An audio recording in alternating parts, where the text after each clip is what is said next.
The Maelstrom Hunter by Crimson QB Sage, Chapter 16, The Best Day Ever. Kumogakure. 1 week later, 4 people stood before a large man. This man was a tall, dark-skinned individual with a large muscled build, combed back with white hair, a small mustache and beard, pronounced cheekbones, tear through under his eyes, and a prominent crease across his forehead. He wore a kage and hat without a shirt underneath, further displaying his hulking physique, gold bangled bracelets on each wrist, and a belt with a large buckle. This man was A, the Yondan Raikage of Kumagakure. He was standing before 4 of his best genin. As you know, the Elemental Nations has just been introduced to a new civilization. A spoke. Kirigakure, you 4 will accompany 5 other representatives, including myself, to this new nation. An auburn-haired woman spoke. This was Maid Tarumi Godan Mizukage of Kirigakure. Currently, the woman was speaking to 4 of her own top genin, Sunigakure, and participate in this beacon tournament, the Gondam Kazekage Gara said. After having the EGB extracted from him, he was dead for about an hour. When the 2 members of Akatsuki were dealt with, Lady Chiyo used the forbidden technique that revived him at the cost of her own life with Naruto retrieval team. So, as to strengthen the relationship between Konoha and this new nation, Yamato said, having finished reading the scroll that a summoning slug gave him, I expected that the other villages will be doing the same. We most likely have an advantage by being in this new land before them, Sai stated. Is that why we're still invited? Tenten asked, the group having learned a bit about the nation they were in during their stay. Yes, it appears that this tournament will be done in a similar manner that the tuning exams was done, only there are teams of 4, Yamato stated. Then we need to reshuffle our teams to be of 4 instead of 3. Troublesome, Shikamaru said. Shikamaru, you're the best tactician we have at the moment, so you'll be the one you'll be the one to form the teams. Yamato said. Troublesome, Shikamaru complained. Come on, Shikamaru. You're the best one to decide teams for 4. Shikuchoji encouraged. Shikamaru began to go into deep thought for a minute before speaking again. Alright, here's the new team placements, Shikamaru stated, the group getting closer to hear the laser narrow. And that's the team placements. But we're still 2 members short, Yamato said. I don't think that'll be a problem. A new voice said. Turn around. The group saw 2 familiar faces, causing them to narrow their eyes. What are you 2 doing here? Neji asked. Streets of Vale. Currently, the elderly shopkeeper from dusk till dawn, Edward Elric, was seen hanging a sign declaring the official reopening of his shop. As he climbed down from his ladder, Elric stumbled and fell. Excuse me, sorry, I'm not really from around here, a female voice said. Appearing next to the elderly man was a thin female with dark skin, dark red eyes, a light mint green hair cut with a straight fringe, and bangs as well as 2 long locks on each side. She wore 2 bronze-colored rings on her middle finger, as well as high-heeled shoes. She also wore a gold 3-ring armband on her left arm, and a string of gold beads near the same wrist. White pants, brown chaps that ended at her calves, and an overlong belt, a twist wrapped. This was Emerald Stream. Would you mind pointing me in the direction of this shop? Edward mumbled, pointing in the direction of the shop he was asked about. Emerald walked away from Edward as both waved goodbye and passed the tall, well-built man with silver-gray eyes, a silver-gray hair, and pale skin, wearing a gray and black two-tone partial slip jacket that covered his upper body. This here was Mercury Black. I knew you were lost, Mercury said. Mercury, I will seriously pay you to shut up, Emerald stated, producing a wallet with Lian and waving it in Mercury's face. That's not your money, Mercury pointed out, but it will be yours for 5 minutes of silence, Emerald said. No deal, Mercury declined. Fine, Emerald said, tossing the wallet and walked away. Whatever, you wanted me, Mercury said. So how much farther, he asked after the duo traversed the city. A few blocks, Emerald replied. This place is so dull, Mercury complained. I kinda like it. Tall buildings, diverse culture, Emerald stated, and nice, dopey people who are easy to pickpocket, Mercury added, causing Emerald to stop momentarily. That's every city, Emerald said. Oh, Emerald, Master Thief, please don't take my money. I barely have enough to get by, Emerald said, play acting as a victim. Emerald just glared at him before groaning angrily and walking away. Ugh, you're no fun today. Mercury followed behind Emerald into the shop they were looking for. As they entered the shop, the store owner could be heard humming a tune. Mercury stopped near the doors to look at books while Emerald approached the counter and rang the service bells.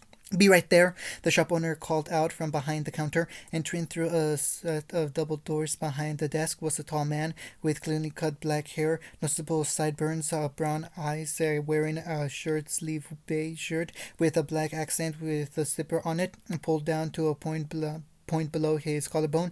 This man was Tuscan Piuma. Welcome to Tuscan's Book Trade, home to every book under the sun, he said, setting the stack of books down. How may I? He started but paused when he saw who it was, gasping slightly as he recognized the duo. How may I help you? Just browsing, Mercury said, holding a book in his hand. Actually, I was wondering, do you have any copies of The Thief and the Butcher?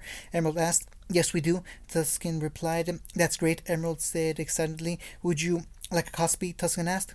No, just wondering, Emerald said, Mercury closing another book. Oh, what about Violet's Garden in paperback? He's got it, hardback too, Mercury stated. What about each series, first edition? Emerald asked. First and second, Tuscan replied. I'll take 2 copies of each Paradise, first edition, Emerald said. Will that be all? Tuscan asked, pulling out 2 copies of the popular novel. Oh, no, wait, Emerald explained. What about A Third Crusade? Oh, Tuscan hesitated, Mercury and Emerald eyeing him carefully. Don't believe we carried that one. Oh, Mercury said, slamming another book shut. What was this place called again? Emerald asked. Tuscan's Book Trade, Tuscan replied. And you're Tuscan? Emerald questioned. That's right, Tuscan answered. So then I take it that you're the one that came up with that catchphrase? Emerald asked. Yes, Tuscan said. And what was it again? Emerald asked. Tuscan's Book Trade, home to every book under the sun, Tuscan quoted. Except The Third Crusade, Mercury pointed out. It's just a catchphrase, Tuscan countered. It's also fast advertising, Mercury exclaimed. You shouldn't make a promise you can't keep, Tuscan, Emerald said. Mercury activated a switch near the entrance, which caused one of the front windows to darken. I hear that you're planning on leaving, moving all the way to Vacuo. Mercury activated another switch. Another window in the front darkened. Your brothers in the White Fang won't be happy to hear that, she stated. Mercury activated a third switch, causing the last of the windows in the front to darken. And neither are we. You know who we are, don't you? Yes, Tuscan replied. And you know why we're here? Yes. So, are you going to fight back? Yes, Tuscan yelled, producing claws from his fingers. He yelped alongside his counter in a threatening manner. Mercury and Emerald backed up slightly as Tuscan lunged at Emerald and slashed at her, but she dodged. Tuscan looked forward and was surprised at Mercury as he raised one leg for a kick with his shotgun greaves. A minute later, Mercury and Emerald exited Tuscan's Book Trade. Emerald stretched her arm overhead, and Mercury was carrying a comic. What's with that? Emerald asked, noticing the comic in her partner's hand. I like the pictures, Mercury replied. It's better than that smut you read. Hey, Icha is a work of art, Emerald said, holding the 2 copies of Icha Paradise close. Beacon Academy cafeteria. Blake stared down at her notebook, a series of sketches of people in the book. What you doing? Yang asked, sliding up next to her partner. Nothing, Blake said, closing her book. Just going over notes from last semester. Lame, Yang said, catching a grape in her mouth. At another table, Nora giggled as she continued to toss grapes at Yang with her spoon, the latter catching the fruit with ease and giving her a thumbs up. While this was going on, Weiss was staring at her PDA news broadcast on the screen. In other news, 1 week has passed since the discovery of the elemental nations, and to ease tension between the nations, each of the major villages will be sending a group of their best hunters and huntresses in training to participate in the Beacon tournament. The news anchor Lisa Lavender spoke, an image of the first encounter with the elemental nations in the top right part of the screen. These participants will be arriving via bullheads in the next 24 hours, so be sure to look out for them. Can you believe this? People that are like Team Archfiend coming to participate in the tournament, Weiss stated. I have to greet them. Before she could go off to go on her own little espionage escapade, Ruby slammed a rather large binder labeled Best Day Ever Activities onto the table, catching everyone off guard. Sisters, friends, Weiss, Ruby said after clearing her throat, gesturing to everyone at the table. She spoke. Hey, Weiss exclaimed. 7 minutes ago, I had a dream, Ruby started. This ought to be good, Yang said, catching another berry in her mouth. A dream that one day the 4 of us will come together as a team and have the most fun anyone has ever had. Ever! Ruby exclaimed. Did you steal my binder? Weiss questioned. I am not a crook, Ruby said, making a peace sign with both hands. What are you talking about? Blake asked. I'm talking about kicking off the semester with a bang, Ruby said, pointing her hand at Blake. I always kick my semester off with a Yang, huh, guys. Am I right? Yang joked, and apple was tossed at Yang, hitting her in the face. She glared at the culprit who threw the apple. Boo! Nora yelled. Look, guys, it's been a good 2 weeks, and between more exchange students arriving and the tournament at the end of the year, our second semester is going to be great. But classes start back up tomorrow, which is why I've taken the time to schedule a series of wonderful events for us today, Ruby stated. I don't know whether to be proud or scared of what you have in store, Weiss stated. Yang, still staring at the apple thrower, picked up an apple and tossed it across the room. Hey! Was the reply of the student who originally threw the apple as Yang returned to center. Nora giggled. I don't know. I think I might sit this one out, Blake said. Sit out or not, I think that however we spend this last day, we should do it as a team, Weiss said. I got it, Nora exclaimed positively. I for one think that, Weiss started, but was interrupted by a pie to the face, courtesy of Nora. Team Archfiend. Naruto and Roshi suddenly jolted up, surprising Han and Fu. What's wrong? Fu asked. I sense a disturbance in the force, Roshi muttered. We must get to the cafeteria, Naruto exclaimed as he began running to the location. Wait for me, Roshi yelled, running after Naruto. Okay, Fu said as she went after her two teammates, Han soon following after. Outside Beacon Academy cafeteria. Outside the cafeteria, Sun Wukong was walking and chatting with a teenage boy with tan skin, dark blue eyes, and messy light blue hair that was shaved on the sides and in the back, were wearing a white dress shirt and black tie under a red jacket with a white upturned black collar and a pair of gray jeans with black padding strapped to the sides. This was Neptune Vasilius, teammate of Sun.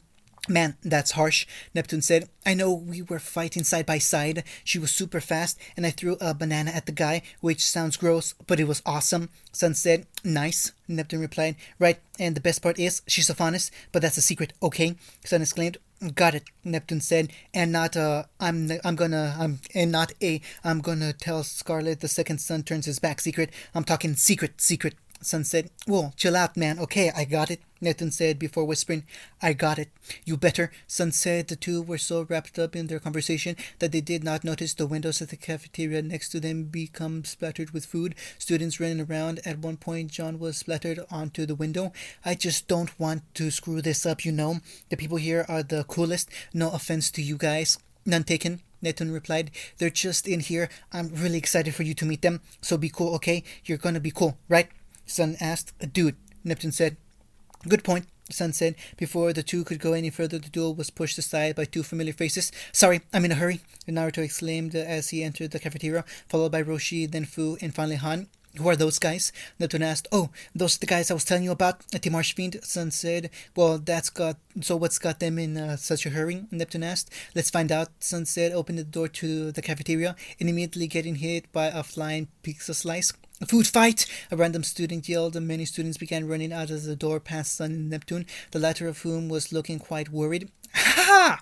Nora laughed. Team Archfiend was shown to be standing. Team Juniper was shown to be standing atop a tower of tables stacked in a ramshackle manner. I'm queen of the castle, she exclaimed in a sing-song tone. On the other side of the room, Ruby stomped her foot on the table and pointed at Team Juniper. Justice will be swift, justice will be painful, Ruby exclaimed, crushing a carton of milk in her hand. It will be delicious.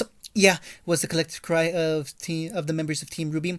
We shall defeat thee in the name of the log, Naruto exclaimed, throwing his hands up in a praise-like manner. Praise the log! The other members of Team Archfiend yelled. Off with their heads! Nora yelled, jumping down from the top of her tower. Ren flipped and stomped up a trio of melons, which he kicked. John dived into a melon and rolled before heaving it through the air. Pira lobbed two more melons to the air. Nora heaved an entire table full of melons and launched it at Team Ruby and Archfiend. Truce? Ruby asked, getting a nod from Naruto. Truce, Naruto replied, dashing forward, grabbing a pair of soda cans with each hand along the way. Suiton, Ryu, he exclaimed, the soda cans in his hands bursting as his Constance fired off at the incoming melons, causing them to burst. Still, a few still a few men survived the strike and sailed forwards. Yang, turkey! Ruby yelled. Yang rolled over to the turkeys and stuck her fingers inside them, proceeding to block and punch the remaining melons as they sped towards her.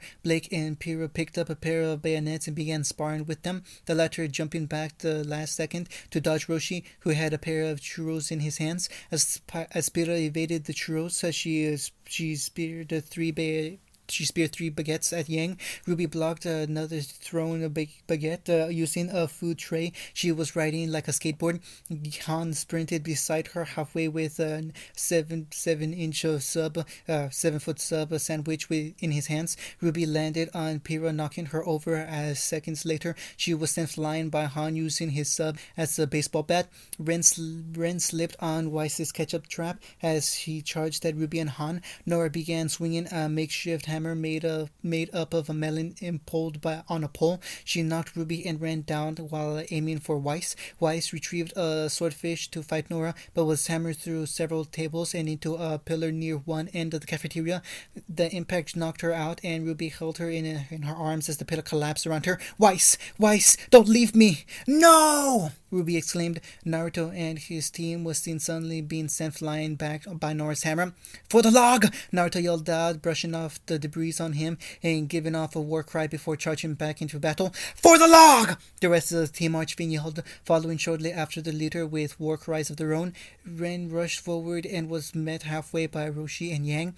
Ren and Roshi engaged him in a battle between leek stalks and churros. This little skirmish was cut short by Yang, who had equipped herself with more turkeys, uppercutting Ren into the air, and he hurls his weapon down at her.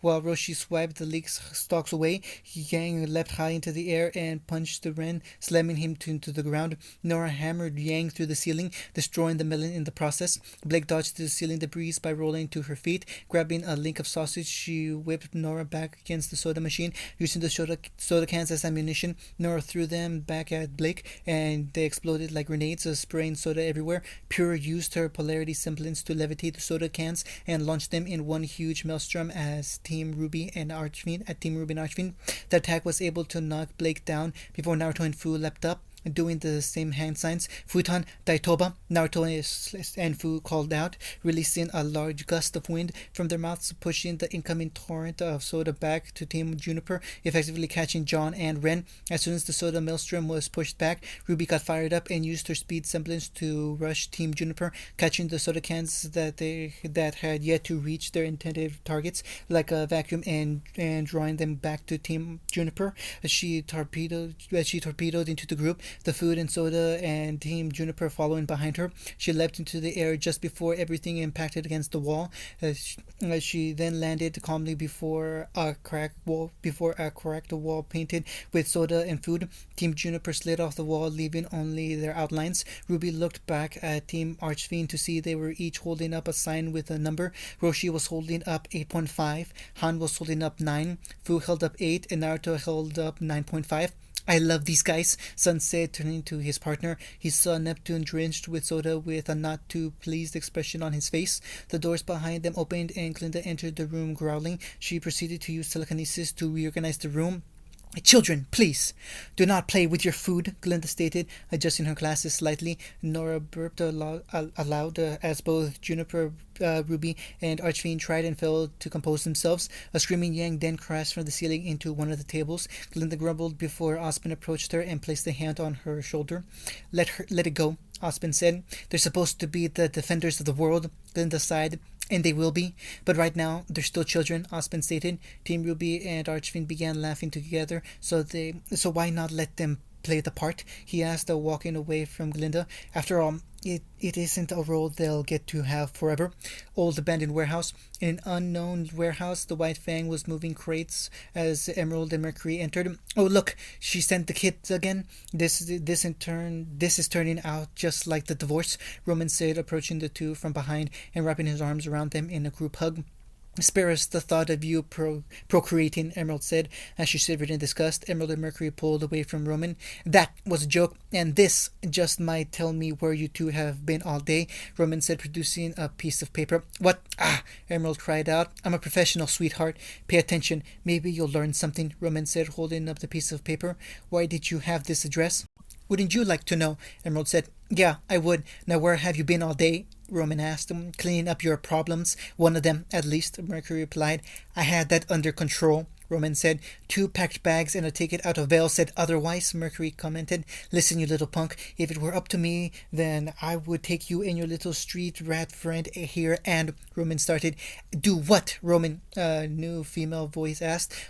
Up on a nearby platform was a woman with black hair, glowing yellow-orange eyes, and fingerless painted red dress. She wore a dark red off-the-shoulders V-neck mid-dress with yellow designs. A blue feather-like accessory was on her right hip at the top of an open portion of her dress. The dress ended in an upside-down triangular tail in the back, ending up just above her knees. There was a baseball diamond-shaped keyhole on the back above her waist, and at the same height as her chest, the sleeves ending in a triangular shape tied around her middle finger, with the gold design of the sleeves taken over at the wrist. She also wore black shorts underneath her dress and a black choker on her neck. She had dark glass high-heeled shoes and a jeweled anklet on her right leg. She had a black tattoo on her upper back. In the keyhole of what appeared to be a pair of high-heeled shoes placed sole to sole. She was on the platform above them, stepping onto an automated lift, riding it down to their level. Not kill them, Roman said hesitantly, laughing nervously. Cinder, Emerald exclaimed excitedly. I thought I made it clear that you would eliminate the would-be runaway, another voice said, turning to the left. The 4 criminals saw an also familiar figure. The figure wore a black cloak with dark red clouds with the hood up, underneath which he wore black pants and a black long sleeve shirt and an orange spiral mask with a single eye hole on his face. I was going to, Roman stated. He was going to escape to Vacuole. Mercury and I decided to take it upon ourselves to kill the rat, Emerald said. I think he was some sort of cat, actually, Mercury stated. What, like a puma? Emerald asked. Yeah, there you go, Mercury agreed. Quite. Did I not specifically instruct you two to keep your hands clean while in Vale? Cinder questioned. As Cinder spoke, Roman pointed a finger at the pair while silently laughing in agreement. I just thought, Emerald said. Roman used his fingers to mime having a slit throat.